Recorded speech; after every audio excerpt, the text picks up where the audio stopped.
I just arrived. You already got a line waiting. I'm already here, right here in the house. This is, what time is it? Oh, but I got a microphone. Wow, look at this. I literally got out to play like an hour ago. I got some food in my stomach, and then now I'm here, and there's nobody here. It's just me and you guys. I know. So, this is like, what is this? The meet? Just hang out? Yeah, we're just hanging How are out. you guys doing? Good. What time is it right now? 9. That's not a joke. It's actually 9/11. Yeah. It's not. Six in LA. That's crazy. I had one of those days like I'm flying over, right? First of all, the plane's delayed. That's why I just got B, I got like a little girl sitting behind me that's super loud. Like the whole flight. So, but I said, are you okay? Yeah, I just have. It's got better from a cold. Wow. So now I don't even know what to say at the moment. Hi. How are you guys doing? Good. This is my first time at Shadocon. Awesome. Me too. Actually, I've been in Florida quite a few times.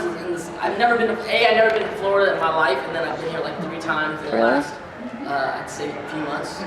Metro. How do you like it? I like it. Actually, it's really nice right now. The weather's not too humid. Oh. Last time No. It's nighttime? It's nighttime. Nighttime it gets cold. 5 minutes. Is it gonna get crazy tomorrow? It's good. Yes. Yes. I was in Gainesville. I spoke at Gainesville at the University of Florida. Florida? Yeah. I think when I was there, I almost said Florida State. But and it was super humid down there. Yeah. It was raining. It was like stormy. Is it gonna be stormy here? That. It might. Last time I was in Tampa, it rained like every day around like 4. They said that it wasn't gonna rain. It's more likely not. How do you girls live with how do you do your hair on days like that? Free car washes. When you know it's gonna rain at 4, how do you keep your hair did? Go inside. Get it wet. So this is meet and greet. I'm here, you're here. Let's talk. What do you guys want to talk about? What any questions or? This is a good group. Feels like we really get into some things. How are you? I'm good. Who follows me on Tumblr? Tumblr? I follow everything. A lot of times Twitter. on Tumblr I have all these crazy conversations in the middle of the night. I answer a lot of questions for some reason. All of a sudden I become this like love doctor sometimes. But what's crazy is it's late for me because I like to night vlog around midnight, but it's super late for you guys. Anyone on the East Coast would be. Yeah, it's different. Vlogging. Night vlogging. So what questions? Let's get into whatever you want to talk about. Who has a question? What's your name, man? My name's Greg. Greg? Yeah, Greg. Yes. Greg. First of all, I've always wanted to do this. Rufio! Rufio! Rufio!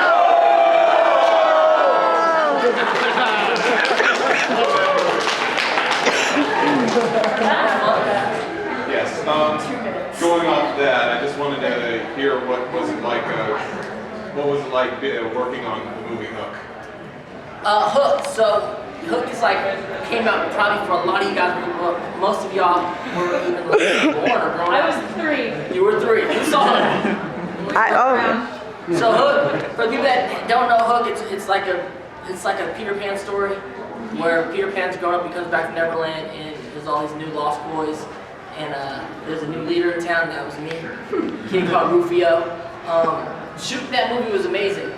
You know, when you look at that film, that's one of those movies everyone who dreams of going to Hollywood and doing a movie, and doing a big movie, that dream, that's what that film is. That's the kind of film that you dream of going to Hollywood to do. And me too. I'm originally from San Francisco, the Bay Area. Cool. And grew up in the Bay, ended up moving to LA as a kid, as a breakdancer, and started acting in Los Angeles. And started booking a film like that, and doing a film with, arguably biggest director in the world at that time, Steven Spielberg, and even to this day, stars like Robin Williams, Dustin Hoffman, and Julia Roberts. Crazy. But I was also a kid, 15. So it was kind of like my childhood. I grew up in Hollywood. I kind of grew up. If you look at my career on television and film, you can kind of really see me grow up through the years. And doing, it's kind of like when you're 15. Think about what you were doing when you were 15. Yeah. And I was doing that, but we were also on the set of Hook, right? With a bunch of other 15-year-old kids, 13. So we used to do stuff like steal the golf carts. We got into fights. They put all the Lost Boys back behind the studios, right? All these trailers and all these dressing rooms, and we call it like Lost Boy Lane. Wow. They put up a basketball court for us, and we played a bunch of one-on-one basketball games with cats. Who else was filming at that time? That show Urkel. Family Matters. So Family Matters was filming on the same lot, so Urkel would come home. He would come over and play basketball with us, and he was really good. But the crazy thing is, like, we're playing basketball with him, right? And he's kind of like, it's in between scenes. So imagine, like, he's dressed up all nerdy. Like I'm dressed up like Rufio. And we're like playing basketball. It's like, I don't know, I wonder if there's pictures from those days. Because like, that was that kind of stuff. And you're a kid, you're growing up, you're a teenager. And at the same time of doing that movie, it's like, I'm in high school. So I'm trying to get off work early to go to the school dance, or a date with a girl, or go to a basketball game. So it's like, that's kind of that film was always a part of my childhood, my teenage days. Questions? Yes, Dog, what's your name? Which of your roles did you have the most fun doing? They're all fun. There's so much. Of course, there's so much fun because you got the sword fight and play Neverland, and the budget of the film is so crazy that there's a lot of perks like that. Other films like Take the Lead was great because I was a dancer. Take the Lead is a movie I did in Toronto. We did a travel, and I got to go back to dancing. Dancing is my first love, right? I'm a break dancer, and then I studied at the ballet company, the San Francisco Ballet Company. So going back and learning ballroom dancing for that was so much fun. But every project you do is a different kind of fun that goes along with it. It might be like traveling to a foreign country. It might be learning things like sword fighting or shooting guns. It might be fun because you're hanging out with a bunch of cool actors, or get to kiss cute girls, or whatever. So every project's fun in that way. Questions? Yeah, dog in the back. Blonde. What's your name? Morgan. Hi, Morgan. I just want to know, can you talk a little bit about how you get into character for voice acting versus actual movie role, or so you're exactly how you feel and how you take on the character differently? I love that. It's Roxy or Roxy? Yeah, Roxy. Yeah. I was gonna say Roxy first, but maybe sure. How do I get into a role? How Is does it different to be voice? Obviously it's different, but versus voice acting or being the character on screen. How do you prep or become the character? Well, for me, it's like now I got the mic. Now I'm feeling official up in here. With I'm an actor. So I grew up acting my whole life, right? And what does that mean? I don't know what does that mean. That means I started acting when I was 10 years old, and then I studied acting in acting classes for 20 years straight, and that 3 to 5 days a week. That's how much work I had put into acting, and not just me, a lot of my friends. And so when we act, even to this day, you do all this work of what it takes to build a character and what you're doing. And I really don't distinguish the difference between doing Prince Zuko or doing Rufio or doing any character I'm doing on film or television. It's all about creating a character. It's all about seeing. Every actor has their own way to get to how to get to what you're doing.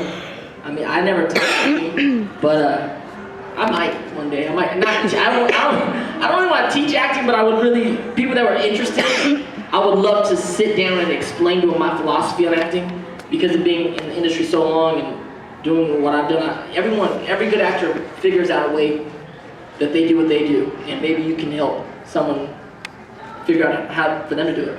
So for me, it's always about the way you create a character is there certain things that you think the character's gonna do. Think, thoughts, his thoughts and whatnot. But you can never lose the self of you that's connected to the character. There's an old saying that the character's stuck with you and you're stuck with the character, which basically means there's a little part of me, there's a big part of me actually, in all the characters I do. And there's parts of me that change that's not necessarily parts of me that's really the character. So when you and a good character come together, it's like two things meeting in the right place at the right time. And that's kind of a beautiful thing, you know? And people always go like, how does that happen? You don't know. That's like the luck of Hollywood and how things work. Hopefully, you as an actor meet a good character in the right place and something magical happens and people care about what you did. But as far as how are you supposed to feel, it's really just finding the parts of you that really kind of resonate within the character. Things that you guys see eye to eye on. And then like if there's truth there, that's the one thing I'm always like trying to find as an actor, as an artist, as a poet, is like trying to find truth, because truth is what resonates to me. That's one of my beliefs in art. Like a lot of people don't know why something's good. They can't tell you why it's good, but because there's something that's truthful to them, that rings true. Like it's that universal echoing of like when you watch a movie or you watch some anime or you hear a song and you like love the song because it echoes some kind of truth in you. And so, as an artist, as an actor, it's really always trying to find the truth. Thank you, Morgan, for the question. I got super deep on the friggin'. I went super deep. I felt it. I went in there. Question. What's your name, man? What's your question? No, you don't stand up. What's your name? One of my first movies that you were with Blood and Bone. Yeah, Blood and Bone. I was making that movie. Blood and Bone was a joke. Who has saw Blood and Bone? Anybody see Blood and Bone? Alright, you guys got Netflix, Blood and Bone. I can't think of Netflix it? Blood and Bone is this film I did a few years back with this cat named Michael Jai White. Mike Jai White, he played Spawn in Spawn. It's dope. And he's an amazing martial artist. And we did this kind of mixed martial arts film. It's all like it's about street fighting. I do not street fight in the movie. I don't fight at all. I mean, I did, but don't get it twisted. I have grown up. I learned some stuff. I studied and whatnot. But in the movie, I play his manager, and I get to talk. I mean, I'm like a fast-talking manager. I talk a lot of shit. It was a fun film because you're around a different genre that I don't work in a lot, like the mixed martial arts world, and I met a bunch of dope fighters, and they did this whole film. Their whole idea about the film was doing movies without doing all the wire work and any of the magic tricks, any of the Hollywood magic tricks. So when you watch the movie, all the fight scenes are like fighters and their real skills as far as how fast they really are, the kicks they can do, the stunts they can do without the help of movie magic. And it was really good. It was a lot of fun. And just hanging around with those guys, they let me just say whatever I wanted to say. Yeah, because when Michael fought Scott Atkins, I think his name was. Yeah. That was a real fight. Yeah, great fight, great fight. And they're that fast. Like when you watch a movie, that's how fast they are. Super fast. And there's a big dude named his name is Bob Sapp, big dude, right? And he's like, When I got his eyesight. yeah, and he like fell on me. He's like an ex-NFL dude. This dude's like definitely over 300 pounds, but like muscle. Like he took his shirt off one time in the makeup room. He's sweating, like big dudes sweat all the time or something. And so he's like, man, Dante, it's hot. I'm like, yeah, good, man, do what you gotta do. But the dude's like 300 plus pounds, but still got like a six pack. It was crazy. And then when he like fights, he's super fast, right? And there's this scene in the movie where I have to like, he's trying to get some information from me, but then I'm like trying not to give it to him, and then he ends up getting killed. He throws me around the room a lot, and then he ends up dying and falling on me, right? But this dude's big. He used to play in the NFL. Like this makes me think how big and fast NFL players are. Because this dude was super big and kicking and punching super fast. Like he would swing at me, and I swear I could feel wind. Like wind. His arm's so big, I could feel wind hit my face. Like, dude, this is crazy. I wouldn't want to get hit by that. But when he dies and he's falling on me, right? He's like, Dante, man, you have to push back, dude. You have to push back, because if you don't push back, I can hurt you. And I'm like, yeah, whatever. Yo. Like when he died and kind of fell on me, I had to push back with all of my strength, just to not get literally crushed by this dude. And he's like trying to hold back himself too.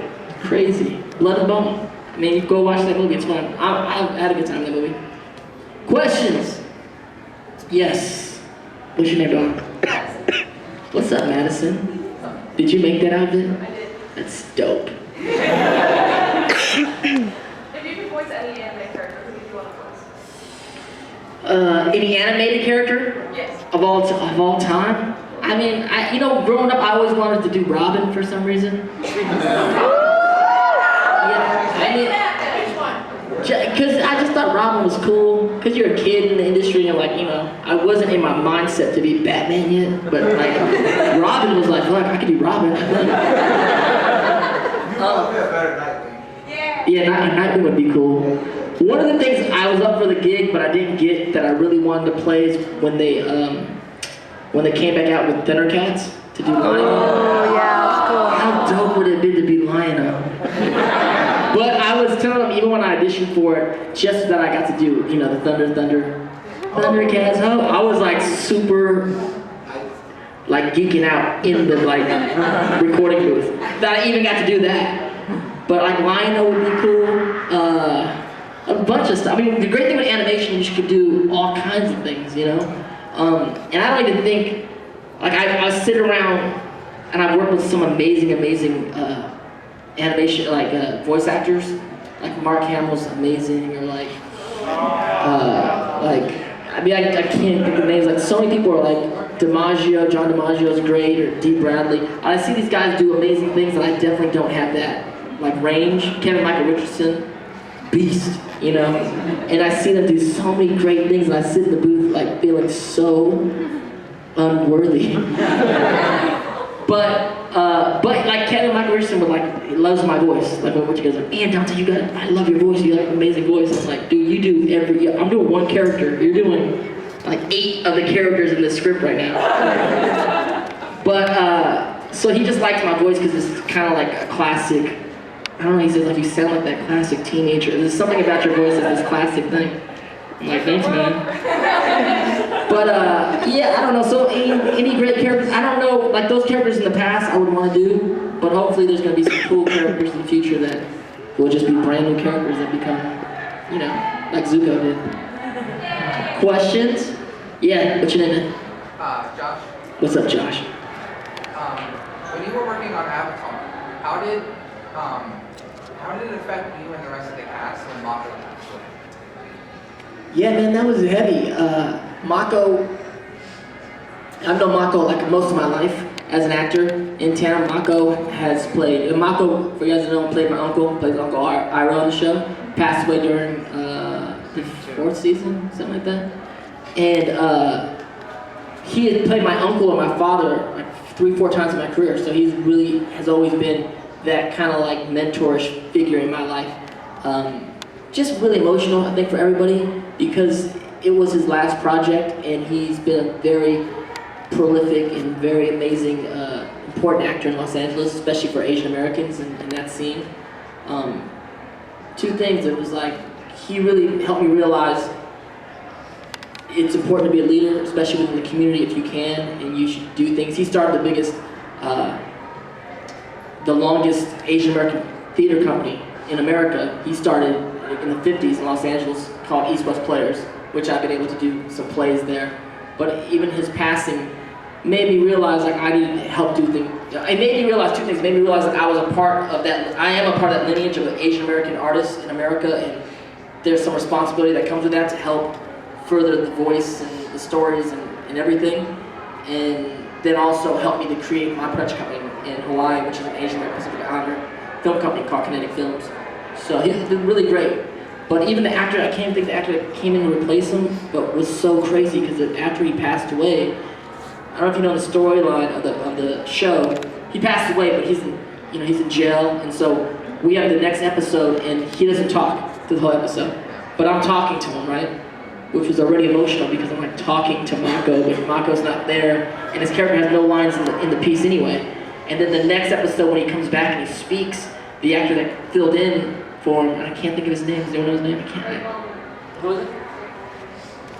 Ray? Right? Baldwin. Shout out, he's a good dude. So he's in the room by himself, right? And Nickelodeon was like this room where there's like a big room where you record, and there's like a solo room that they put you in. I don't know if you're bad, or they put me there sometimes. I'd fall asleep in between takes. But he's in this other room, and we're over here, and then he starts talking, and it's like Mako speaking from like the grave.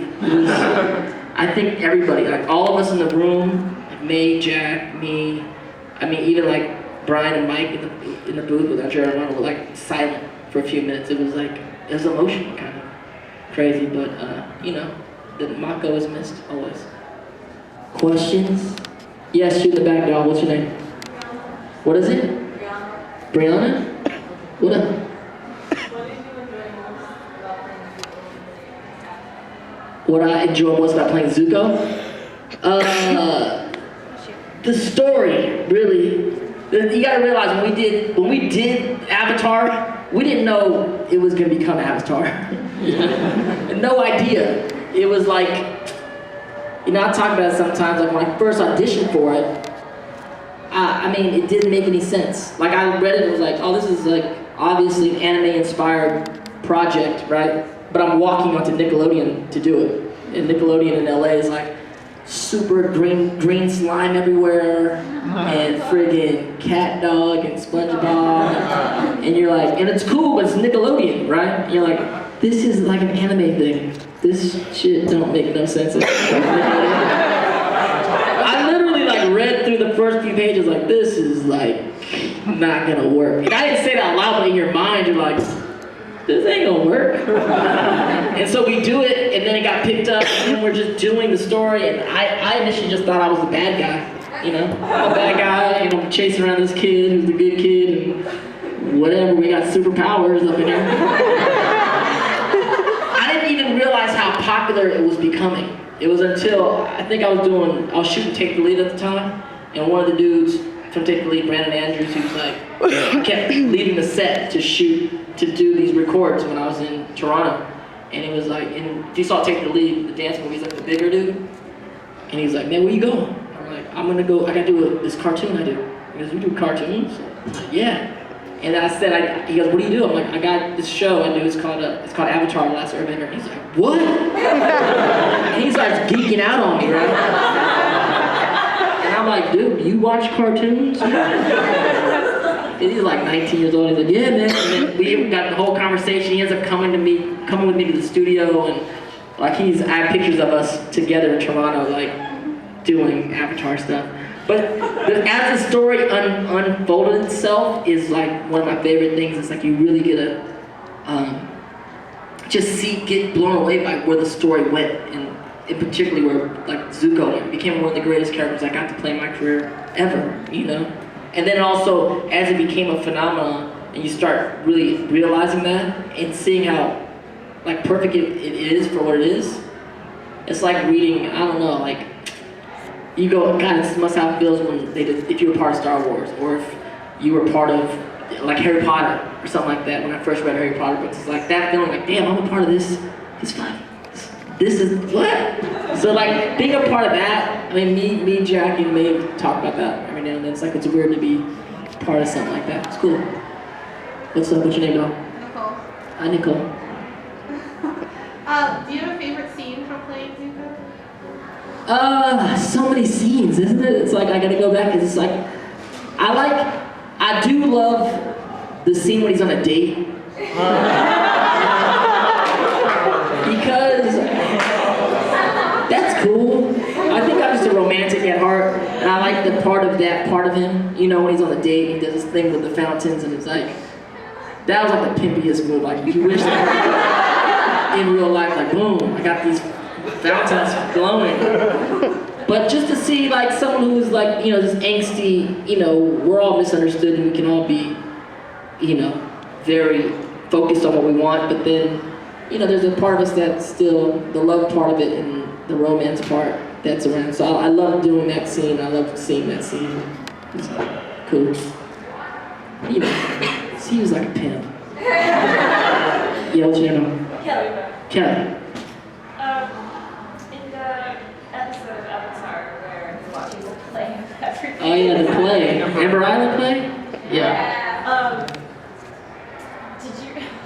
Did you notice the scar was on the wrong side? I didn't notice that. It's kind of funny, and I try to remember back how it happened because, you know, when we do the voices like sometimes 6 months to a year before it gets animated. And I thought it was weird as hell. The whole thing was strange when you're doing it. Because you see, like, usually it says Zuko, and then you read your lines and it's like Zuko. You're like, that's not you, that's someone else. You're like, what is going on in this play? And then actually, I think one of my brothers voiced one of the characters in the play. I'm almost positive. I gotta ask him. I'm almost positive. But that's funny. It's still to this day, like, people send me pictures of Zuko, and sometimes the scar's on the wrong side. But you know what it is? I get it, because when you're doing it in the mirror, it's on the right side. And then you walk out, and then that's just wrong. Yeah, what's up, man? Yeah, probably touch your subject. What's your opinion of the live action they did? I mean, it's not touching something for me because I never saw it.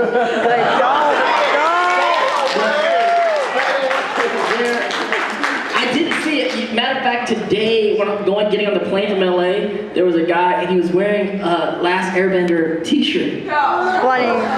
And I was looking at him, and I was like, "Who are you? Why do you have that on?" I didn't ask. He probably worked on it. I mean, you know, LA, a lot of people like work on different sets and stuff like that. And he had equipment with him, so he probably was a crew member. But I didn't really go and get into it with him. He did look at me a few times, and I was like, I got this. I didn't see it. But I didn't see. I didn't really see it. You guys, obviously, no one liked it. No, it was bad. You know, I still, you know, I talked to Mike and Brian, they're like, don't watch it. You don't need to watch it. I was like, all right. I do want to watch it a little bit because I just want to see what happened. No, it's just bad. It's really bad. Dante, it's really bad.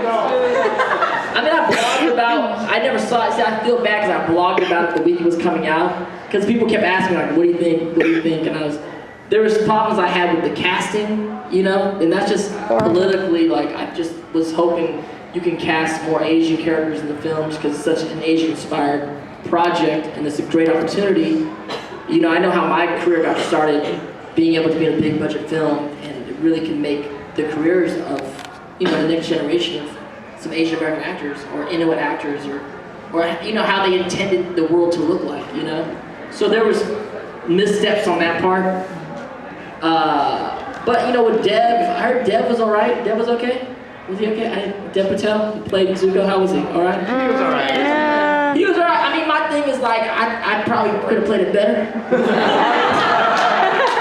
But I know Dev Patel's a dope actor. I'd never talk bad about him. I mean, M. Night cast him, I think it's cool. When I first heard he was gonna cast Jesse McCartney, I was a little bit like, that's not cool at all. That was like disheartening. So at least when I got Dev, I felt like, okay, well hopefully he can pull it through. I was a little distraught that he wasn't bald. Yeah. My thing about Zuko is, you know, his hair was very important to his situation.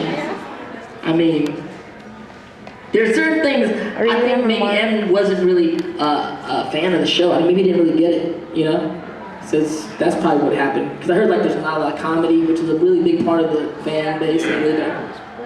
It's a lot, like, he didn't get the humor. Doesn't he get humor? No, he doesn't. No. He simply doesn't. He didn't get that, the whole thing with Zuko. I mean, the whole ponytail to the emo look to the... He didn't even really have a scar. You can barely see. The scar! The scar wasn't even really... You could barely see the Barely. scar. I didn't even... I was like... You have to look for it. Yeah. Yeah, so I mean, Yeah. maybe we can all watch it together. I'm just saying, you're gonna want to turn it off. Watch it and like live blog about what the hell's going on. It's horrible. I'll commentate and be like, what the...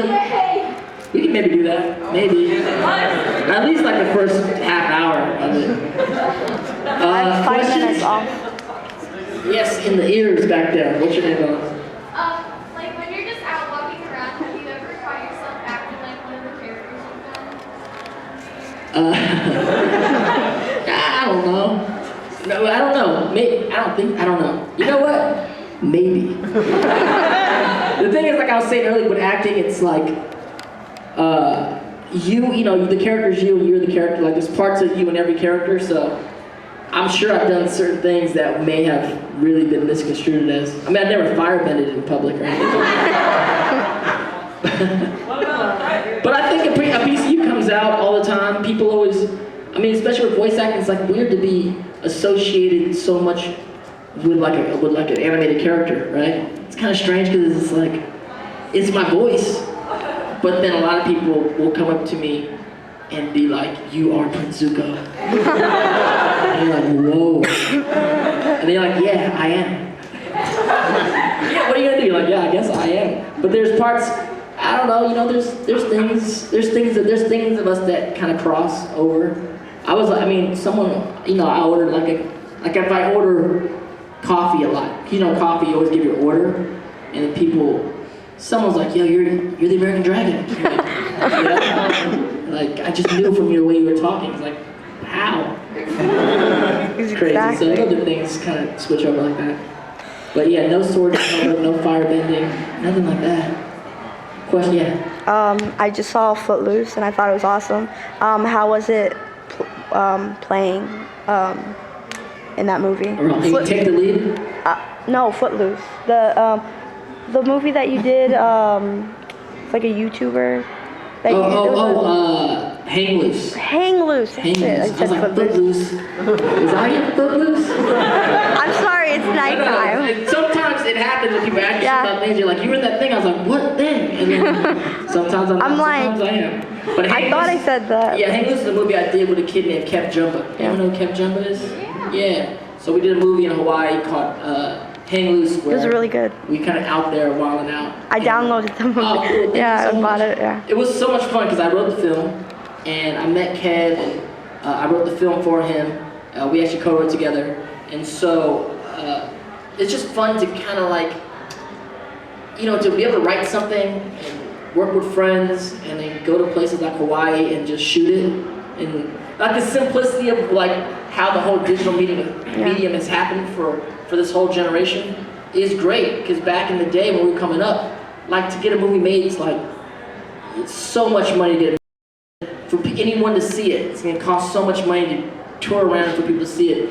The availability for us, still expensive, but not anything that it used to be, to go and shoot a movie, to write a movie, to be creative amongst friends and amongst people that have the same kind of ideas as you, and then to put it out there and people see it, it's just great. It's amazing. Yeah. But thank you for watching it. Yeah. Go check it out. It's on iTunes. It's called Hang Loose. You guys did an amazing job. Thank you. Was good. Yes. What's your name, darling? Jessica. Hey, Jessica. How do you like the Legend of Korra? I love the Legend of Korra. You guys like Legend of Korra? Yeah. I love it. I mean, I haven't really watched the book 2 yet. I just kind of been backed up. I don't know. I've been crazy stuff. I like to get them together and watch them at the same time. Yeah. It's easier. But I love it. I think, you know, Mike and Brian are my boys, and I'm so proud of them, even when they came with the first season, the first book, and how they went to the future and did a lot of things. They took a lot of risks. They could have just did the same thing. They could have just continued with what they were doing with the first series, and I think it would have been cool, but them pushing themselves to try new things and new ideas, and a female avatar, and the new rules of the future, trying to uphold the past. I think it's really, really great, and so I'm super interested in it, and being a part of it, being able to come back and play my grandson is cool.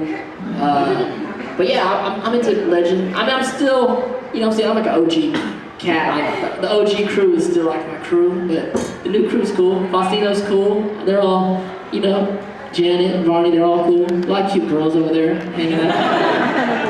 I like it. Do you like it? Yeah. Awesome. Yeah. Questions? Yes, Cora. We seem like you've got a lot on your plate between the voice acting, not producing, writing your own films and stuff. Is there anything coming down the pipeline that you can tell us about? Yeah, there's a few things. There's another film. Our Kinetic Films, our company, we're doing our 4th film, which is with another YouTube kid named AJ Raphael. Anyone know who that is? Check him out. He's an amazing singer-songwriter, real popular on YouTube. So I wrote this script for him called, it's based on his first album called Red Roses, and it's a musical. So it's our first musical. and that's kind of cool. So we're trying to get that shot end of this year, early next year. I wrote a play, and so that's in LA right now. It's called Midnight Makeout Session. Yeah, so it's this cool play. I do spoken word. So I started the biggest spoken word game in the country about 18 years ago, and it's every Tuesday night in LA. It was one of the inspirations which helped inspire Deaf Poetry Jam on HBO. So I've been a part of that scene a long time. So the play I wrote is called Midnight Makeout Session. All the monologues are poems, spoken word pieces. So all the actors get to do like at least two poems in the play. And that's it did a run in LA, it's about to do another run in LA, and hopefully come to New York or something like that. There's tons of other stuff. I'm coming out with this new DC, I'm voicing a character in this new DC Justice League thing coming out soon, which I don't even know what I'm supposed to talk about, but it's coming out. I'll let you guys know about that. There's a bunch of things like that, you know?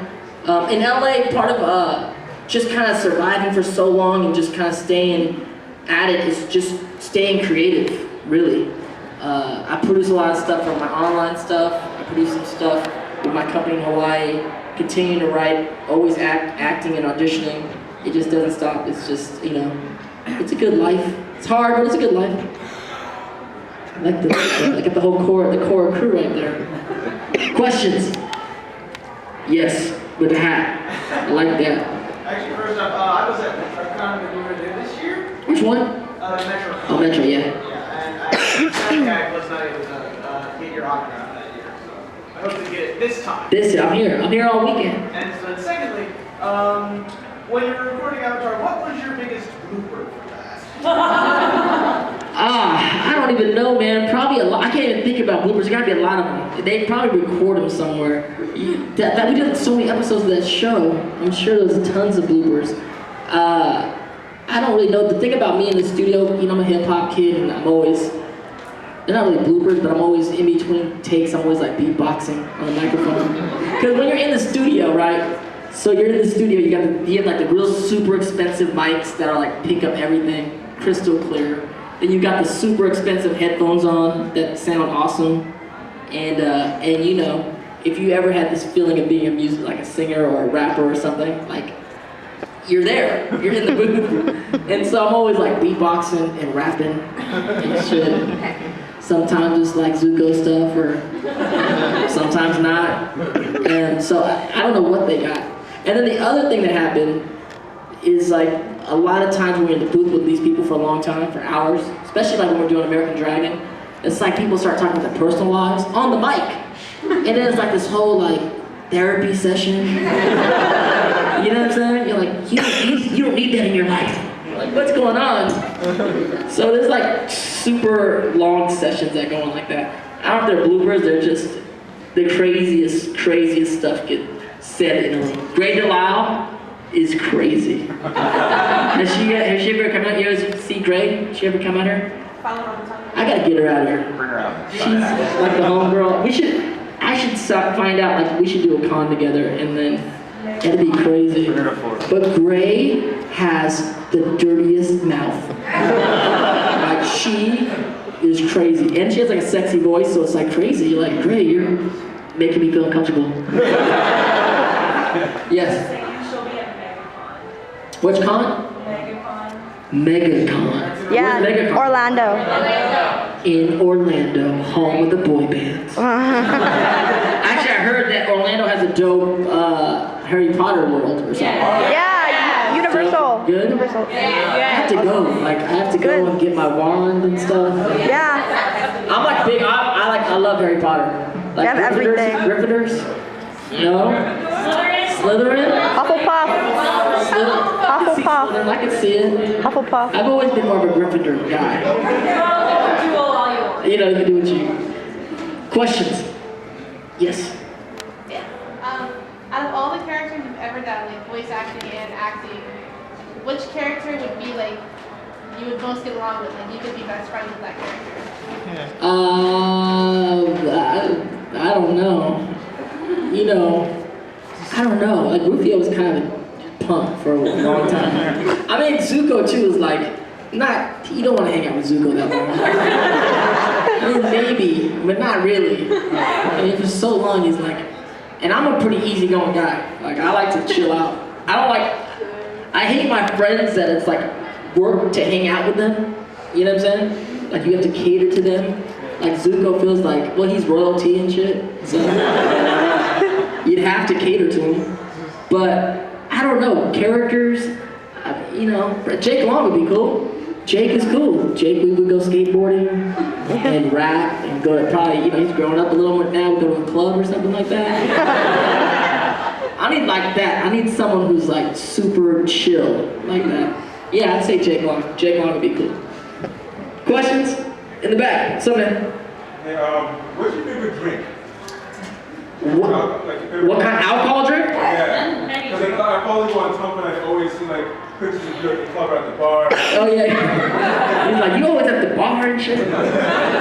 No, you know, yeah. You figure I grew up in LA. So I grew up, so in LA, I grew up as an actor, dancer, rapper, at a band for a long time. So, you know, if you grow up in LA, you kind of like party a lot. Not party, you know.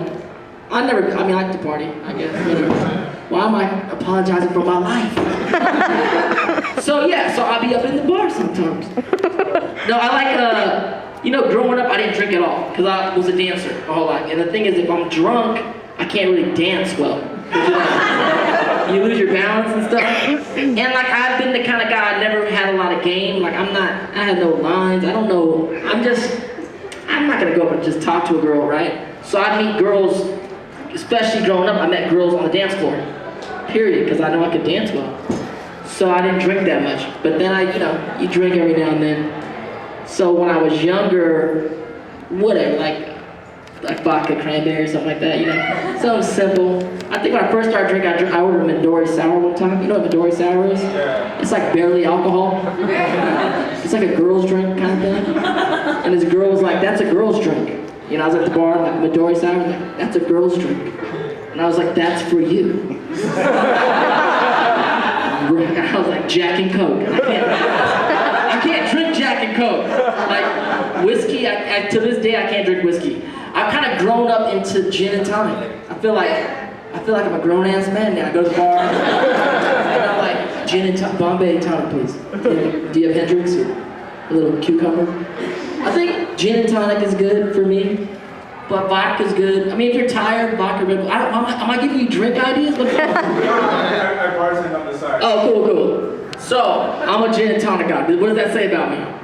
Let's say, you know, you like to have a nice, chill, relaxed time. Yeah. You're looking to have a good time, but not get too... Not twisted. I'm not trying to be in here getting twisted, no. Yeah, you don't want to get too turned, and you don't want to have an atmosphere around you. Right. Like a low key. You know, see? He knows what he's talking about.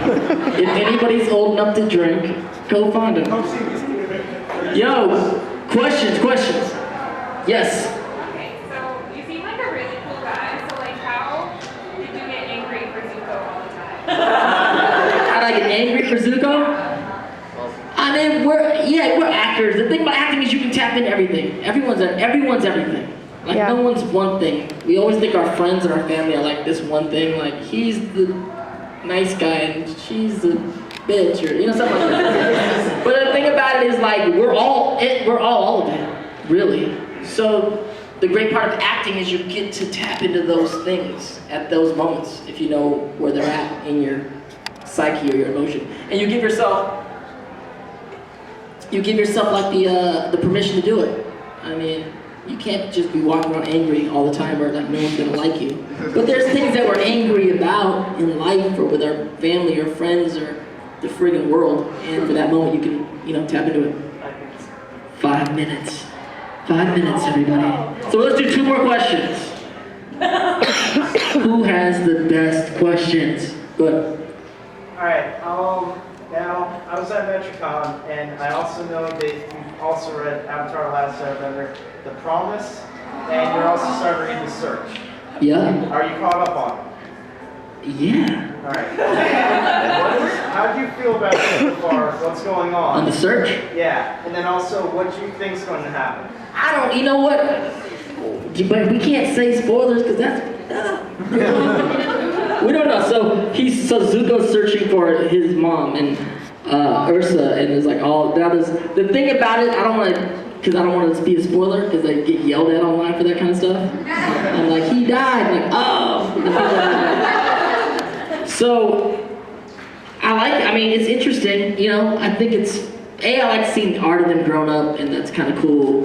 And just seeing the old crew back together is just kind of heartwarming to me. Even if we have to sit Azula with us, it's like full on. I gotta get together with Gray because I want to do like some scenes just for like YouTube and stuff on that. But I think, I don't know what's gonna happen. My gut thing is I think it could be like they're like trying to lead us one way to bring us another way, right? Yeah. See, I'm with you. We're right there. Yeah. I think, and people that haven't read it have no idea what we're talking about. Yep. But they're trying to lead us one way, but they're gonna do a different, what's that called? Plot twist, friggin'. Go 180 on us. Yeah, red herring, that's what I was thinking of. They're trying to red herring us. That's like one of those old things that I don't even know where that came from, but that's what it is. Red herring. One more, I guess we have time for one more question. The Homestuck, right there. I saw horns. We're talking about spoken word poetry. Yes. What sort of things do you normally write about, and do you have anything possibly memorized that you could share? Yes, damn it. How did I choose you? I go to poetry jams several times, so it's really exciting to do. No, I have stuff always in my head, but I'll do some. But I write about my life, the world, love, I don't know, women, politics, whatever. I can write about whatever. I did some stuff. I wrote like some quick ones about like Sutara, or like I wrote about. I did one on. Who else I did one on? I don't know. I did one on Zuko. I did one on honor. Someone said you should do one about everybody. I was like, oh, maybe I should do like 15-second Instagram poems on like Toph and Sokka. The whole gang. The whole gang. You should. I probably should, but then I gotta think for a long time to try to. You can do it. You can do it. I mean, maybe I will. But poems? What do you guys want to hear a poem on? Honor. That's honor. I don't even remember the honor one. It's on my Instagram. We can look it up. The honor one goes, I can't even remember the honor one. The Sutara one, let's look it up. Let's just go to the source. Let's go, and we're gonna look it up and see how it goes. You are the source. I am the source, but even this source. Use the source. Use the source. We forget sometimes. We meaning me. This gets me out of trying to pull the poem out of my head right now too. Where is it? What did I do? You guys didn't see this poem? I did this. I swear I did it on Instagram, didn't I? Yeah. It was called Honor. You can't Google it. How does this work? I'm not good at this friggin' phone. Here's one. This is about. This is on Zutara. Yes. Okay. Let's see. That how it never works. No, maybe not.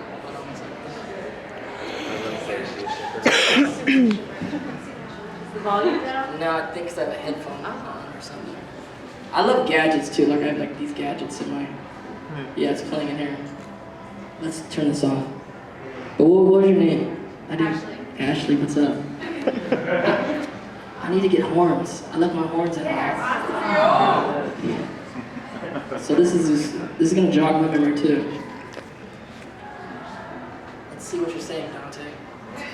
Sometimes a feeling of what could have been is stronger than what actually happened because the memory of perfection lasts longer.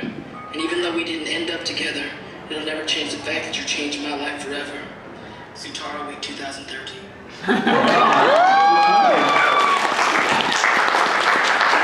That's like the Instagram stuff.